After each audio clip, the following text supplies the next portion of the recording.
The night my husband laughed in my face, the sound felt louder than the thunder outside.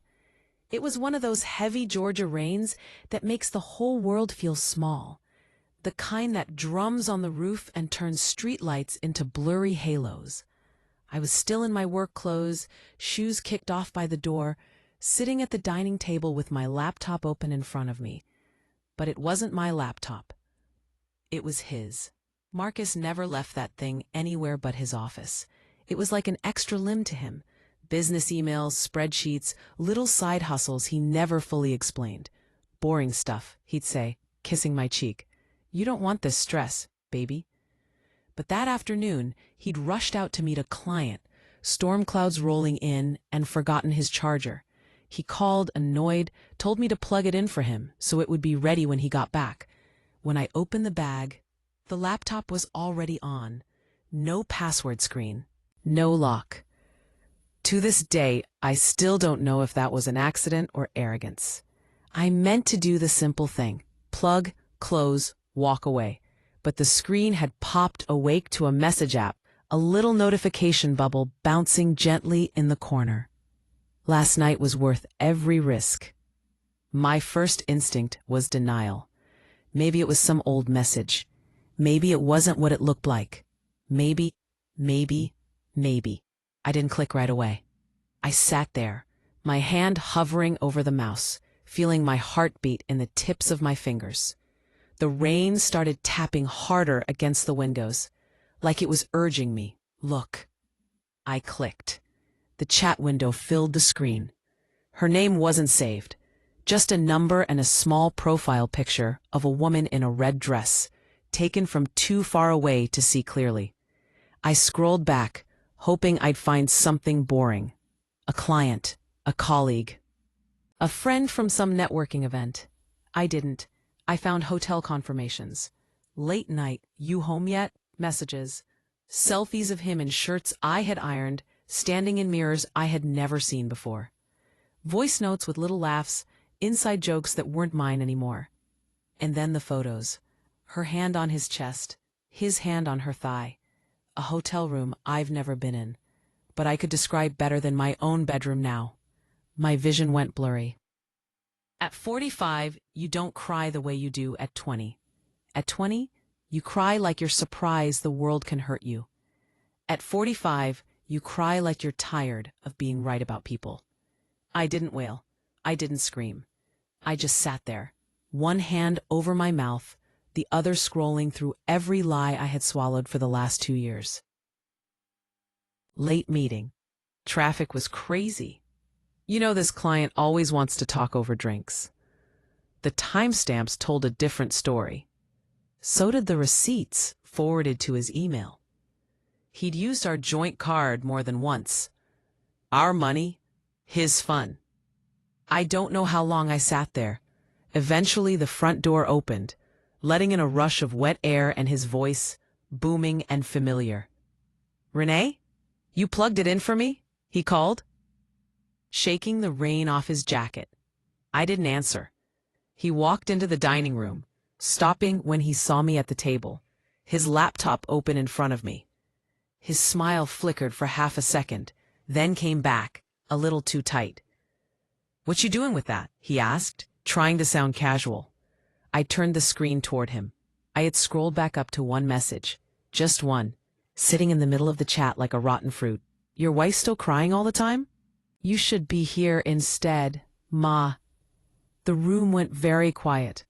His eyes flicked over the screen, then back to my face. I could feel the tears running down my cheeks, hot and steady, dripping onto the neckline of my blouse. My hands were shaking. My heart was beating so hard I thought it might crack my ribs. Marcus, I whispered, what is this? He didn't rush to deny it. He didn't reach for me or for the laptop. He leaned back in the chair across from me like we were discussing the weather. Exactly what it looks like, he said. Just like that. No panic, no shame, no baby, let me explain. He sat there, still smelling like the cologne I'd bought him for our anniversary last year, and shrugged at my entire world falling apart. "How long?" I asked, voice breaking. He sighed, like I was asking about a late package instead of a betrayal. "Renee, don't do this," he said. "Don't start the drama." "How long?" 8, 9 months. Maybe, he said finally. On and off. "It's not that deep." My body went cold. "Not that deep?" I repeated. "You lied to me for 9 months. You took money out of our account for hotels and dinners and whatever this is. You made me feel crazy every time I asked why you were late and distant and—" My voice cracked, the words dissolving into tears. He watched me for a second, and then he did something I will never forget as long as I live. He laughed. It started as a small chuckle, like he couldn't help himself, then rolled into a full, amused laugh. He put his hand over his mouth, like he was trying to be polite about it. "Renee, listen to yourself," he said, between little bursts of laughter. "You sound like one of those shows you watch. All the shaking and crying. You know how old you are?" 45. You talking like a girl in her 20s who just caught her college boyfriend texting somebody. I stared at him. "This is funny to you?" I asked. "What's funny is you acting like your whole life is over because your husband messed up," he said. "You think you're the first woman on earth whose man stepped out? Come on now. Women been surviving this since before your grandma was born." He leaned forward, eyes narrowing just a touch. "You should be happy I still come home," he said. "Happy I still pay these bills. Happy you not out here alone trying to start over at 45. Who you think lining up to take care of you now, huh? You better calm all that down." Each word landed like a stone. Happy I still come home. Happy I still pay these bills. Happy no one else wants you. In 20 years of marriage, he had never said anything more honest about how he truly saw me. Not as a partner. Not as the woman who stayed up with him when his first business almost failed. Not as the one who worked overtime to make sure the mortgage got paid when he had a slow quarter. As a dependent, an obligation, a convenience. "I gave you half my life," I whispered. "We built everything together, and you sit there and laugh at me? You gave me what you were supposed to give me as a wife," he said, rolling his eyes. "I gave you a name, a house, a life. That's how this works. Stop acting brand new. You want to throw all this away over some messages and a few nights in a hotel? Be serious, Renee." His phone buzzed on the table. He glanced at it, smirked, then flipped it face down. The message preview had already burned into my brain. "Strong paragraph?" He laughed again, softer this time. "What is wrong with you?" He raised an eyebrow. "Excuse me?" "Get out of my sight," I said, my voice suddenly clearer. "Right now." He laughed again, softer this time.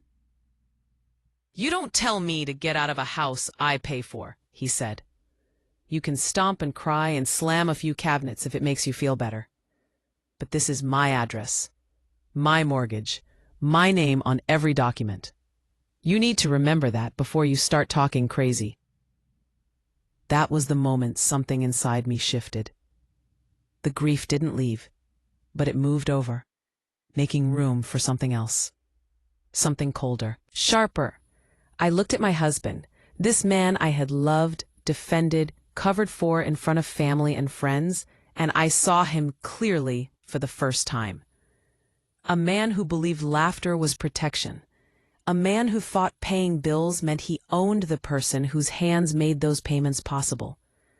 A man who had no idea that in the eyes of the law, the story of our shared life was written on paper he didn't pay enough attention to. He thought my tears meant I was weak.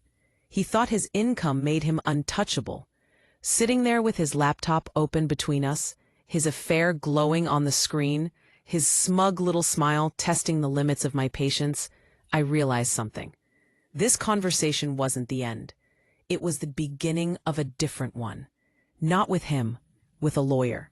He wiped an imaginary tear from the corner of his eye, still amused. "You done now?" he asked.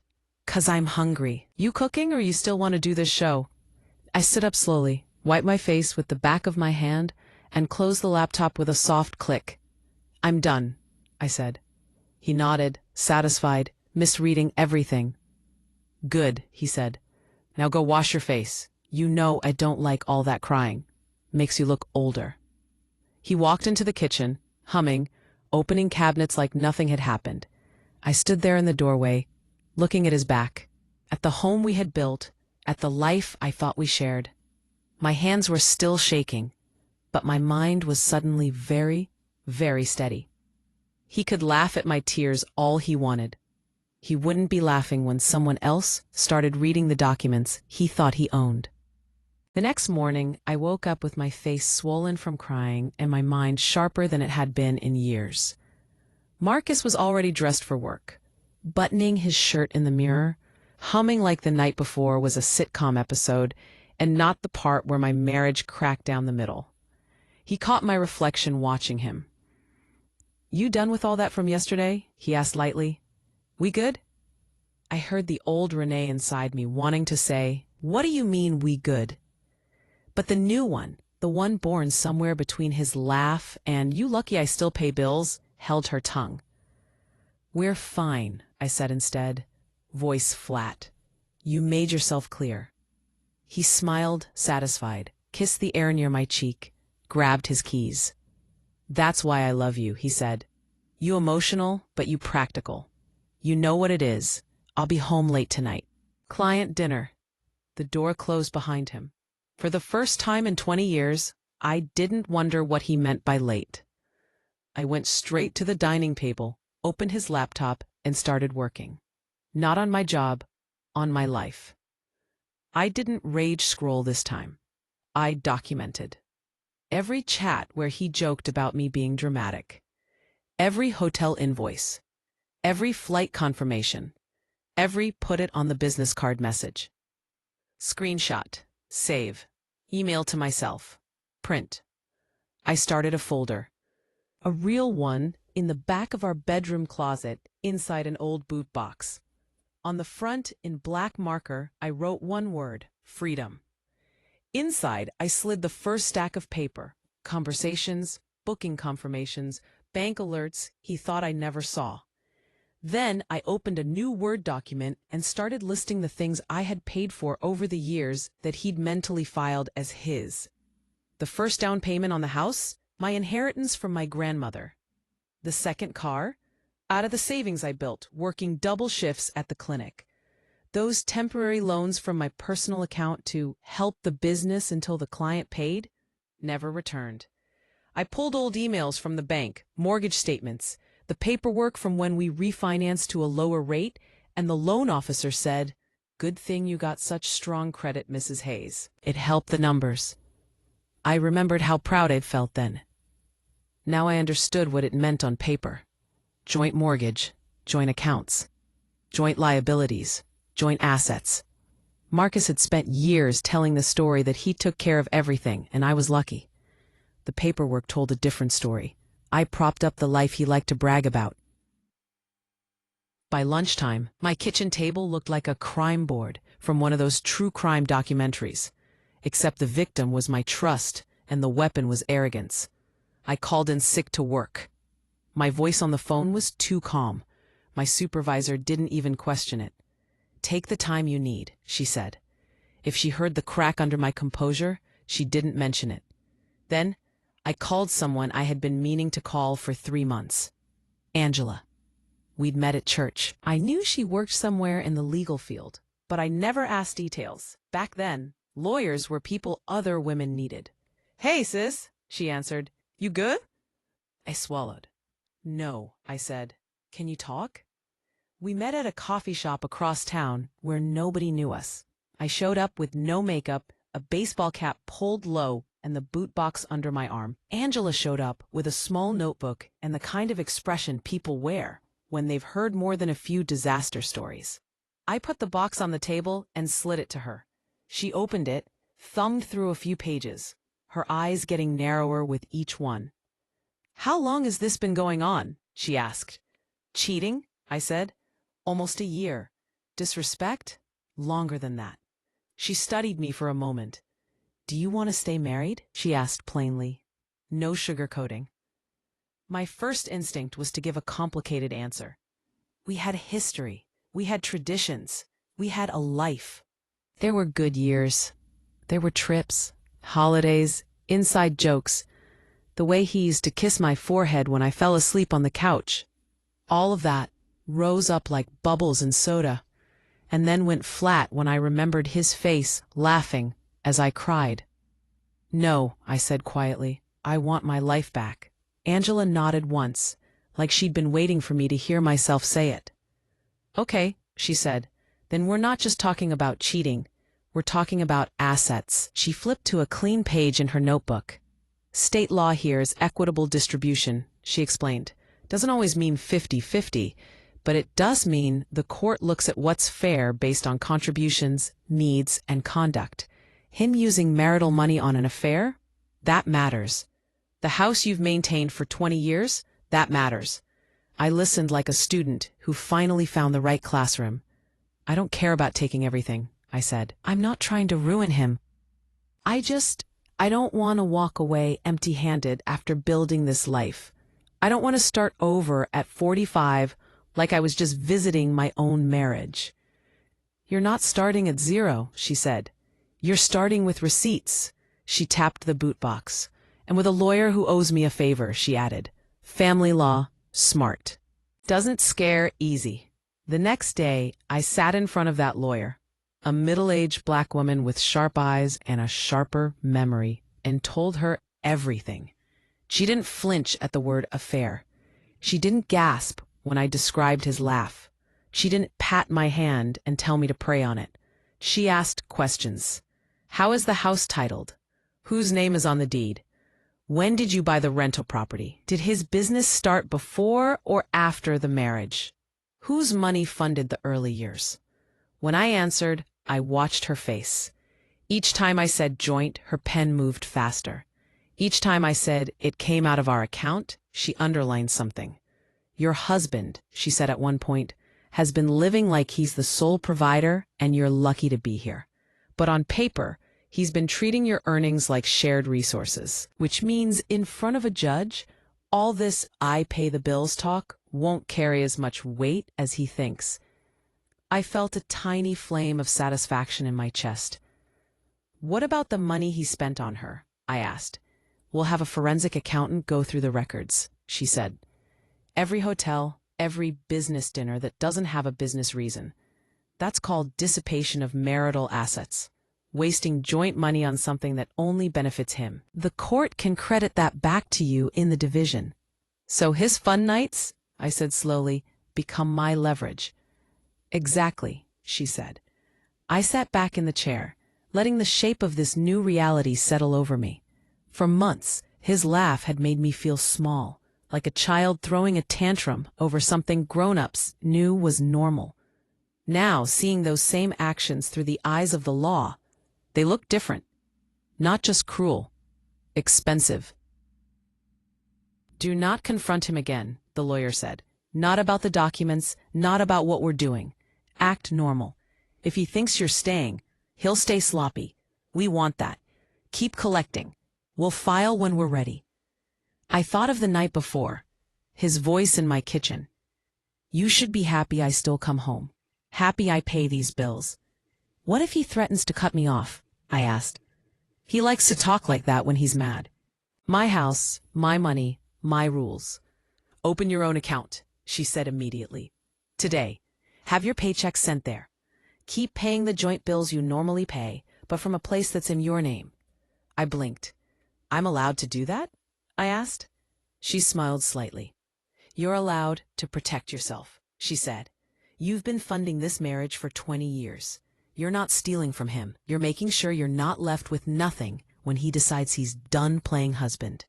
That afternoon, I sat in a bank chair, filling out forms. The young man behind the desk smiled at me. "Checking and savings?" he asked. "Yes," I said. "Oath. Any nickname for the account?" he asked, fingers poised over the keyboard. I almost said regular, or household, or something bland. Instead, I heard my own voice say, "Freedom." He laughed politely, not knowing how serious I was, and typed it in. At home, I didn't slam doors or give cold shoulders. If anything, I became more peaceful. Marcus liked that. He strutted around like he'd handled my emotions. He joked with his friends on the phone where I could hear, saying things like, "Man, Sheila's crying like it was a movie, but she good. She knows what it is." Women always come around. I cooked dinner, paid bills, went to work, kept the house running.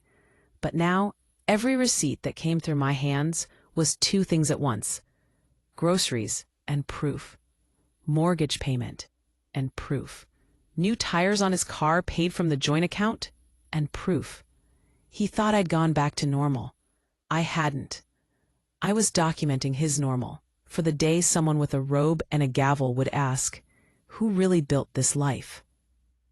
And the best part? He was still laughing. He had no idea he was laughing his way straight into the kind of property division that would take the smile right off his face. I always thought numbers were cold. Turns out they can be petty too. 2 weeks after that coffee shop meeting with Angela, I'm sitting in a conference room that smells like printer ink and old carpet, staring at a spreadsheet that might as well be a confession letter. The man across the table introduces himself as Daniel Brooks, forensic accountant. Mid-50s, brown skin, neat goatee, glasses that make him look like he's seen every financial lie a man can tell. He taps the stack of statements in front of him. "Mrs. Hayes," he says, "you said you wanted the truth about where your money has been going for the last 3 years. I'm going to tell you, but I want to warn you, it might make you angry. And I don't just mean at him. My lawyer, Miss Carter, sits beside me, calm and steady, a legal anchor in a navy suit. I'm already angry, I say. I'd rather be angry with facts." He nods like that's the right answer and swivels his laptop so I can see. On the screen, there's a neat color-coded chart. Blue for household, green for business, red for something else. There are 3 main flows of money in your household, he says. 1, your salary from the clinic. 2, his business income from Hayes Contracting. 3, joint credit and lines of credit. He taps the blue. Your income goes straight into the joint checking. From there, it covers mortgage, utilities, groceries, car insurance, your car payment, his truck payment, and minimums on a few credit cards. He taps the green. His business income? It comes into a separate business account. That's technically fine. He glances at me. What's not fine is what happens next. He clicks. A new graph pops up. Red is all over it like blood. Over the past 18 months, he continues, Mr. Hayes has been moving money from the business account into a secondary checking account at a different bank, a personal one in his name only. From there, it gets interesting. He scrolls, hotel chains, restaurants, flights, high-end boutiques. Next to each line item, a little red tag. Personal, affair. How do you know that's affair spending? I ask, my voice tighter than I'd like. He adjusts his glasses. Receipts from emails you forwarded, he says. Screenshots from the messages you provided. Dates and times of his business trips that match hotel stays with no conference registrations or invoices tied to clients. Also, he clicks one more time, pulling up a simple timeline. He has a very clear pattern. Business income hits. 2 days later, money moves to his secret account. Within 24 hours, there's a hotel charge, a flight, or a meal, usually tagged as miscellaneous in his handwritten ledgers. He leans back. Conservative estimate? He has spent roughly $38,000 of what the court will consider marital assets on this affair in the last year and a half. My stomach drops. $38,000. That's more than my entire yearly take-home pay when we first got married. It's a new car. It's all the times I told myself we couldn't afford a vacation because the business comes first. I grip the edge of the table. He said it wasn't that deep, I murmur.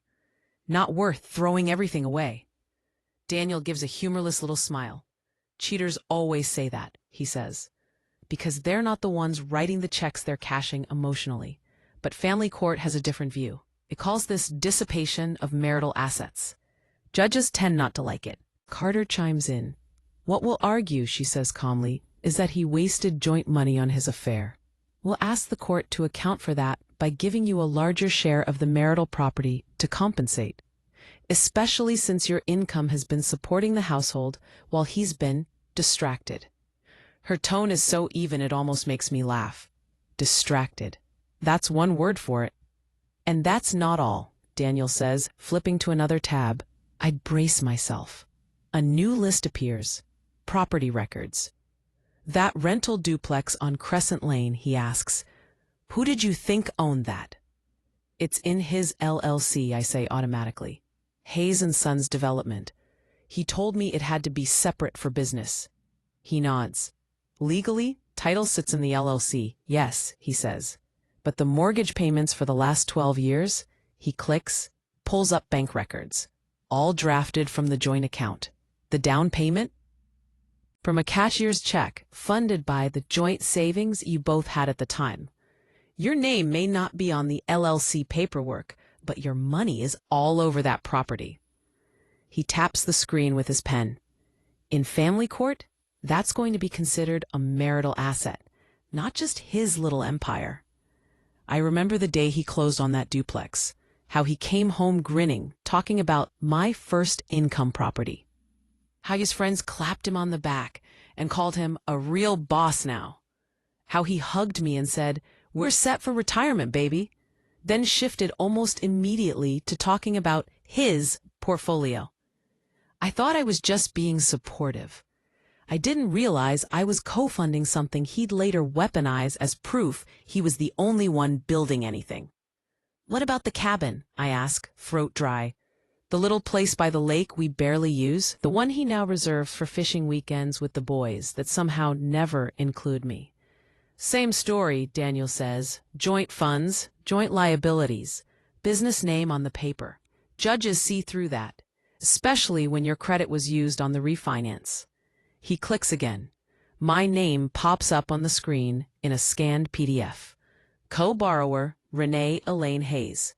It's my handwriting on the signature line. Back then, I just wanted the lower interest rate. Now, looking at it, it feels like a receipt with a timestamp on my sacrifice. Bottom line, Daniel says gently, your husband has been living like he's the sole owner of everything, while using joint funds and your credit to build it. That arrogance is going to hurt him in court more than it hurt you in that kitchen. It didn't hurt less, though. I swallow hard. So what happens now? I ask. Ms. Carter leans forward, folding her hands. Now we decide when to file, she says. We have enough to show a pattern. Long-term contributions from you, misuse of marital funds from him, and a clear picture of the asset pool. The next move is strategic. The word file hangs in the air like a storm. I picture Marcus in the living room, laughing on the phone with his friend last week. Man, she's not going nowhere, he'd said, loud enough for me to hear. She too used to this lifestyle. Renee likes to talk, but she ain't built for starting over at 45. The old sting rises, but now it's dulled by something stronger. He really believes I can't live without his money. He has no idea how much of his money is actually sitting on my side of the ledger in this room. That night at home, he's in front of the TV, watching a game, legs spread, remote in hand, the same way he's sat for years. I'm at the table with a pad of paper and a calculator, running my own numbers. Not for the household. For me.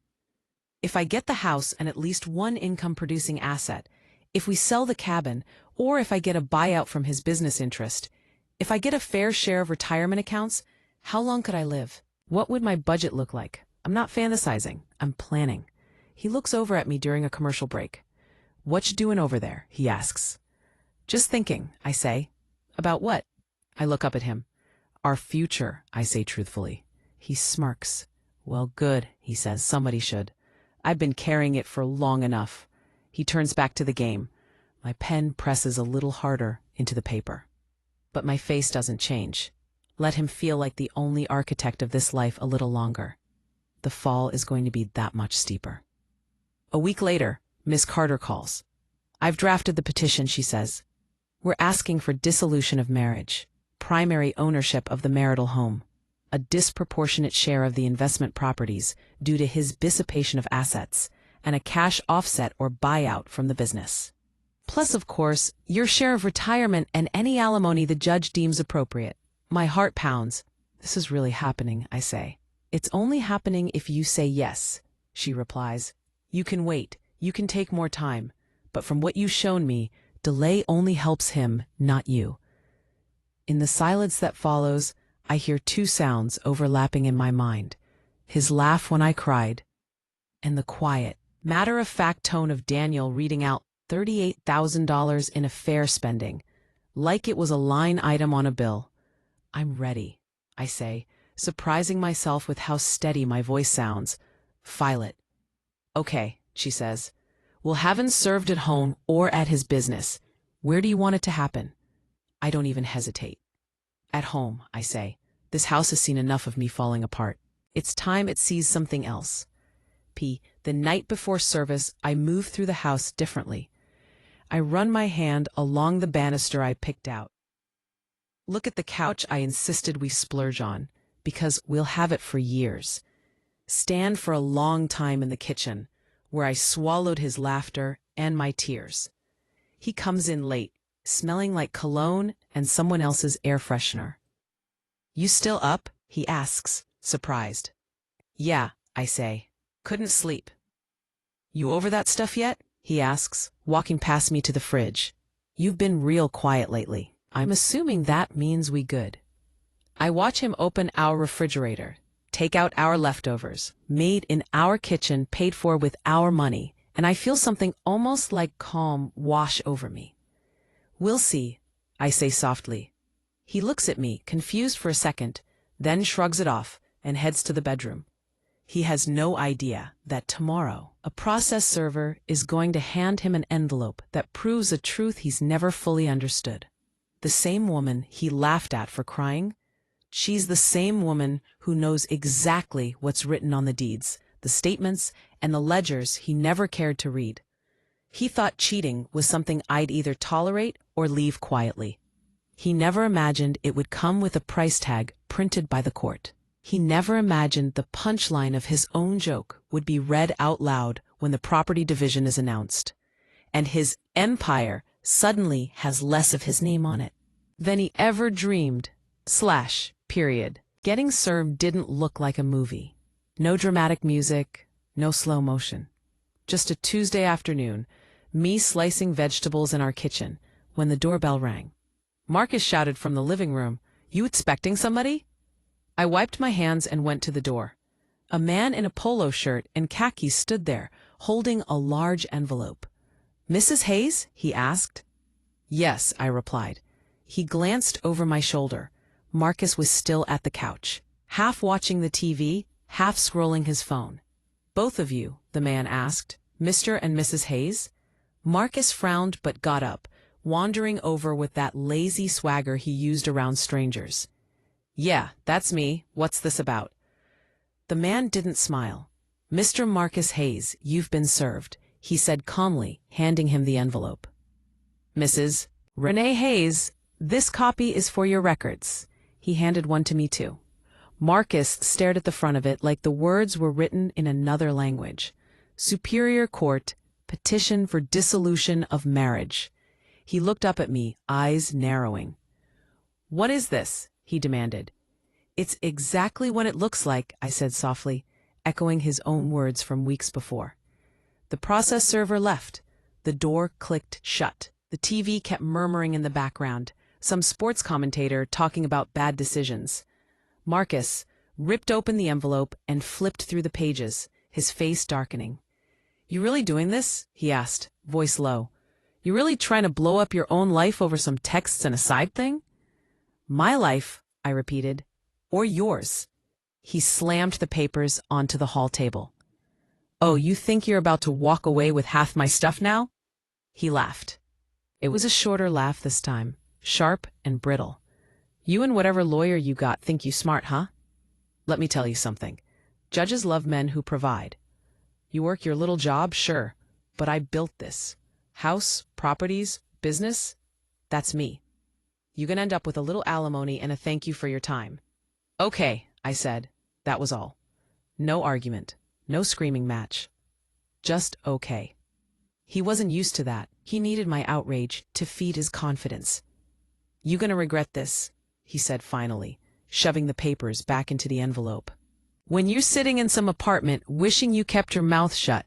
He stormed off to his office, already on the phone, voice rising as he talked about getting a real lawyer and shutting this nonsense down. I went back to the kitchen and finished chopping the vegetables. If he listened closely, he might have heard that something was different. I wasn't shaking anymore. The weeks between the filing and the court date felt like living in two different worlds at once. In one world, the outside one, we acted almost normal. We still lived under the same roof. We had separate routines, separate silences. He spent more nights at the cabin. I stopped asking why. He fired little shots in conversations. "When you realize you can't afford your new life, don't call me." And I let them pass. In the other world, the one inside conference rooms and email threads, there was nothing normal at all. There were disclosures and deadlines, itemized lists of assets and debts, requests for bank records, business valuations, appraisals of the house and the rental duplex. At one point, his lawyer tried to argue that his business was basically broke and that the properties didn't really have that much equity. Daniel, the forensic accountant, politely destroyed that in a 5-page report with charts that made my head spin and a final sentence even I understood. Available documentation strongly suggests Mr. Hayes has understated his actual net worth and business profitability over multiple years. Ms. Harder sent it over with a simple note. Judges do not enjoy being lied to. The morning of the hearing, I dressed like I was going to a job interview. I had every right to win. Navy dress, low heels, hair pulled back, simple hoops, no mascara heavy enough to smear if I cried, and I told myself I wouldn't. In the mirror, I didn't see the woman from that night at the laptop anymore. Still tired, still hurt, but not broken. Outside the courthouse, the air was cool and pale. People moved in and out of the doors with folders and coffee cups, and the kind of faces you only see in places where life is being split into before and after. Marcus pulled up in his truck 10 minutes late, stepping out in a suit he rarely wore. His tie was crooked. His expression wasn't a smirk today. It was a mask. Tight jaw, hard eyes. He looked me up and down.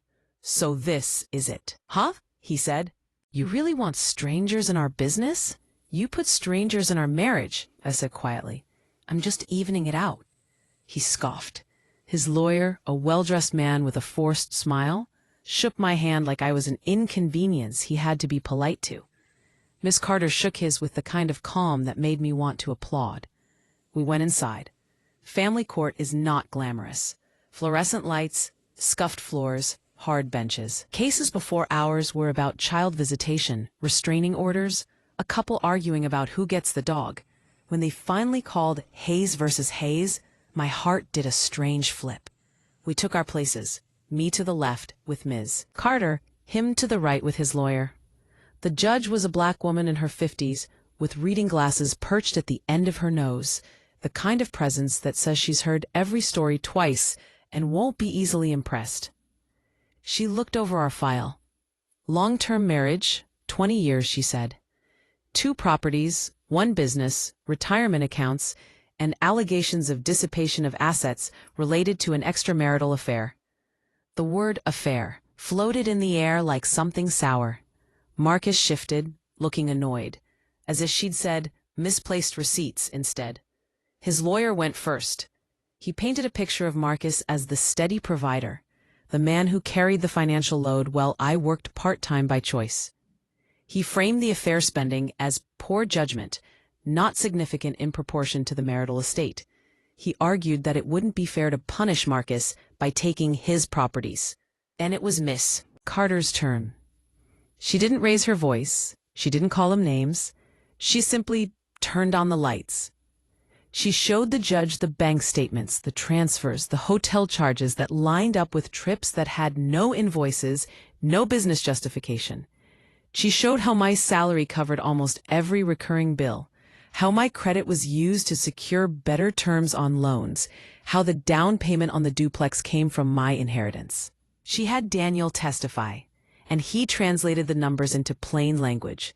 Judge, Mr. Hayes has used at least $38,000 of marital funds on this affair over 18 months. That's not a one-time mistake. That's a pattern. When she asked me to testify, my legs shook for the first 3 steps to the stand. I told the judge about his laugh. Not with drama, just the facts. How did that make you feel, Mrs. Hayes? Carter asked. Small, I said honestly. Like I was being told my pain had no value. Like the years I worked and contributed and supported him were just expected. Like I wasn't a partner, just someone he could replace. The judge's gaze stayed steady. And what are you asking of the court today? She asked me directly.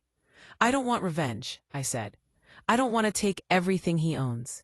I just don't want to walk away empty-handed from a life I helped build. I want a fair share of the assets we created together. I want a chance to start over without being punished for his decisions. I could feel Marcus looking at me. Maybe he expected me to scream or call him names. Instead, I told the truth. That's harder to fight. After hours of testimony, objections, and numbers, the judge called a short recess and then came back with her decision. This is not an easy case, she began. Long marriages never are. But the law gives me some guidance. Marcus leaned back like he was bracing for a win. The judge looked at him first. Mr. Hayes, she said, it's clear from the evidence that you have been the higher earner. It is also clear that your wife has continuously contributed financially and domestically to this household and to your business opportunities. She shifted her gaze to the file again. It is further clear that you used marital funds to support an extramarital relationship over a significant period of time, and that you attempted to minimize and obscure those expenditures in these proceedings. That is dissipation. Courts don't look kindly on that. His jaw flexed. The judge started reading the division. Marital residence located at 308 Magnolia Lane is hereby awarded to Mrs. Renee Hayes as her sole and separate property. Mr. Hayes shall vacate the premises within 30 days. My breath caught.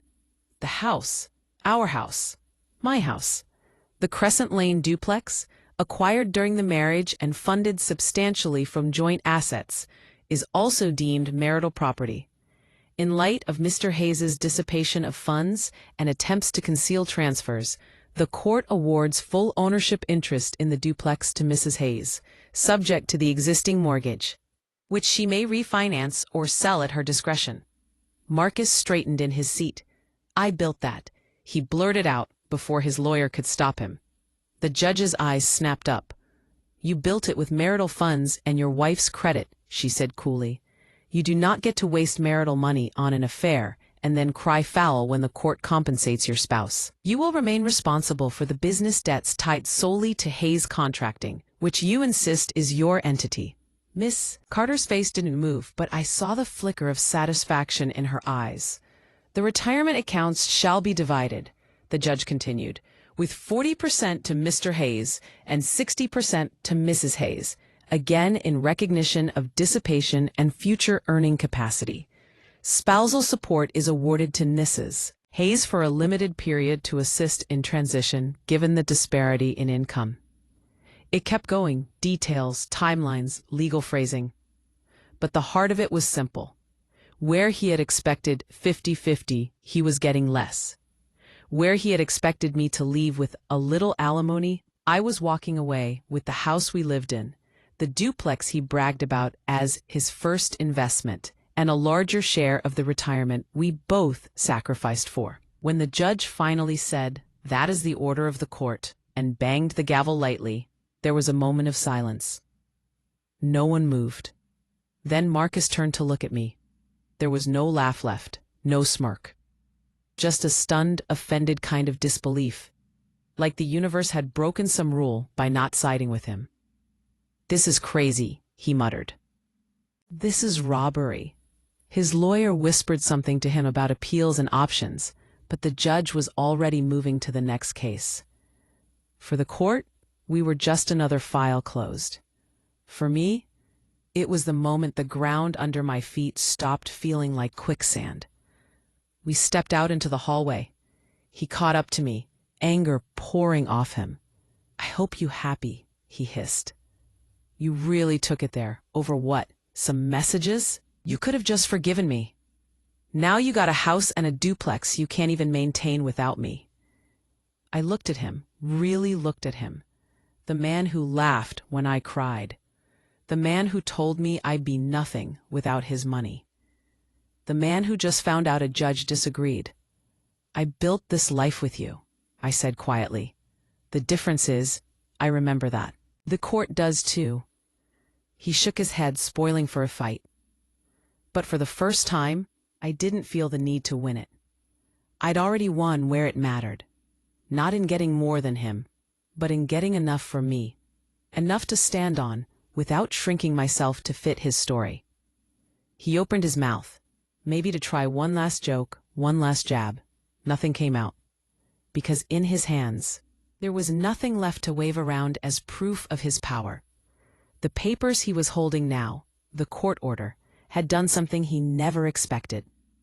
They turned his laugh into a receipt, and the balance was finally due. Moving day didn't feel the way I thought it would. I had this idea in my mind, me blasting Beyoncé, dancing around boxes, shouting, "I'm free!" like a movie montage. Reality was quieter. Marcus had 30 days to move out of my house. He spent the first 2 weeks sulking in the master bedroom like it was a hotel he'd given a bad review. Packing came slow. He'd mutter things under his breath when he thought I couldn't hear. "Judge don't know what she doing.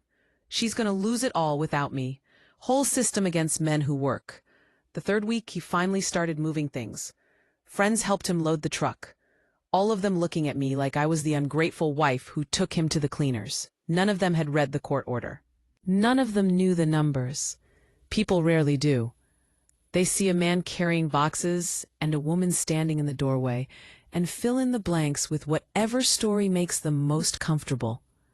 I stood there, arms crossed, watching him take his big TV, his warm recliner, his collection of signed jerseys, the physical proof of all his "I got us" speeches. He paused in the driveway, looking back at the house. "You know you're not going to be able to keep this up," he said, one foot in the truck. "Property taxes, repairs, tenants calling you at 2 a.m. about the duplex. That's real work, Renee. You better not call me crying when it gets hard." For once, his words didn't land like knives.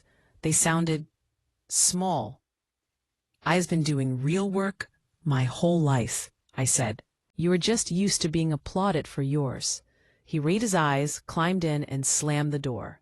The truck pulled away. I waited until it turned the corner. Then I walked back inside, closed my door, and slid the new deadbolt I'd had installed 2 days after the judgment. It clicked into place with a sound that felt more final than any gavel. The first night alone in the house felt strange. I walked from room to room, touching walls I'd painted, furniture I'd chosen, counters I'd wiped 1,000 times while listening to him vent about ungrateful employees. The silence was heavy, but it wasn't hostile. It was expectant, like the house was waiting to see who I was without his voice filling every corner. I cooked myself dinner, just enough for one plate, not in big portions to make sure Marcus has seconds. I ate at the table with the good dishes we used to save for guests who never appreciated them as much as I did. Afterward, I went to the small bedroom in the front of the house, the one that had always been his office, and stood in the center. The desk was gone. The walls were bare, except for the faint outline where his big calendar used to hang.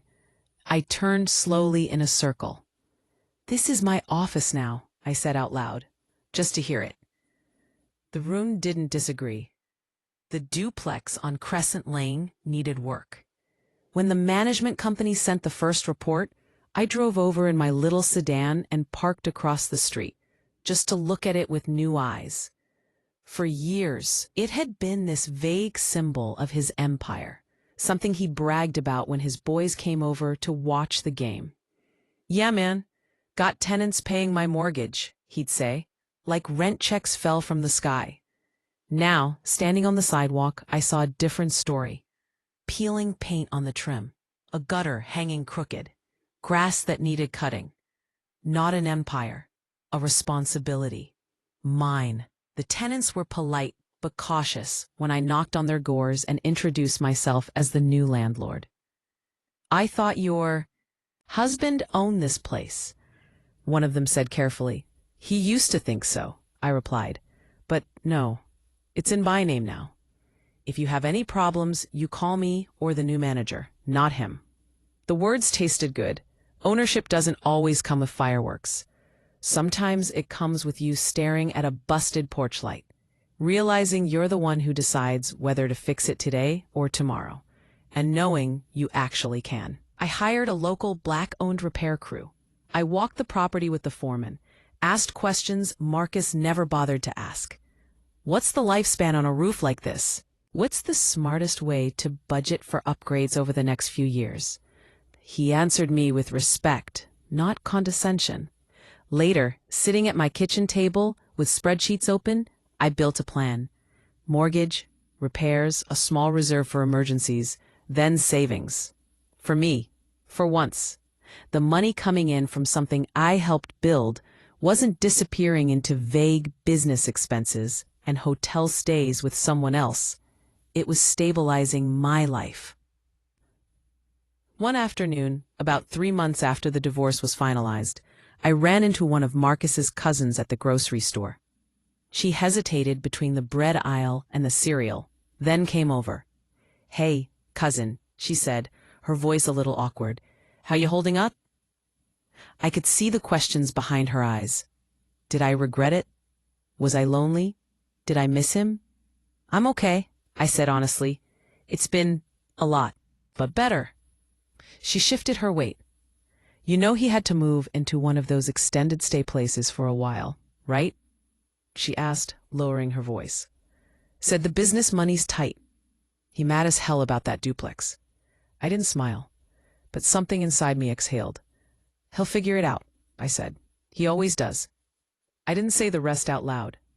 "He'll just have to figure it out without using me as the safety net he laughs at." Healing wasn't magic. Some nights I still woke up with that flash memory of his smirk across the table. Some mornings I had to convince myself not to text him updates about my day just out of old habit. 20 years is a long time to untangle from. My therapist, yes, I got one and should have done it sooner, said something that stuck with me. Block quote.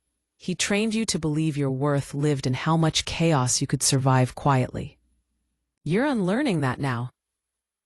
So I practiced. I practiced saying no when people asked for too much. I practiced letting my phone ring if I was tired. I practiced celebrating small wins without telling myself it was no big deal. Like the day I made the last payment on a credit card he'd run up for business dinners. I sat on my front porch, coffee in hand, and whispered, "That's mine now." Clean. Like the evening I met with a financial advisor who talked to me about investments and retirement, not to you and your husband, like an automatic pair. Like the Sunday I sat alone in my church pew for the first time, no longer playing the role of power couple, just a Black woman in her mid-40s who'd walked through fire and come out still standing. The pastor preached about restoration, not the kind that puts everything back the way it was, but the kind that builds something new out of what's left. For the first time in a long time, I believed that could include me. 1 year after the divorce hearing, an envelope came in the mail from the county clerk's office. Inside was a stamped copy of the final property transfer documents. The house, the duplex, my name clean and alone. On both. No and husband. No co-owner. Just me. I sat at the dining table, no laptop dramas this time, and laid the papers out neatly. For a moment I thought about the woman I was on that rainy night, staring at messages from another woman and hearing her husband laugh at her tears. She'd thought everything was over. She'd thought her age, her dependence, and her history with him meant she had to accept whatever crumbs he tossed her way. If I could sit across from her now, I'd tell her this. Yes, he laughed. Yes, it broke your heart. Yes, walking through courtrooms and accountants' offices instead of just walking away quietly was exhausting. But in the end, the same laugh he used to belittle you became Exhibit A in a story where you stopped apologizing for needing more than disrespect with a mortgage attached. He told you that you were lucky he paid the bills. Now, the roof over your head, the keys in your hand, the rental income hitting your account every month. They say something different. You were never just lucky. He chose you. He was lucky you chose to stay as long as you did. And he just found out what it looks like when you choose yourself instead. If you're still here with me, listening to this story all the way through, tell me in the comments. Which part hit you hardest? The laugh? The I pay the bills speech? Or the moment the judge read out the division? And where are you listening from tonight? If this story gave you even a little bit of strength to protect your own worth, financially and emotionally, you can support the channel with a like, a comment, or a super thanks so I can keep bringing more stories like this.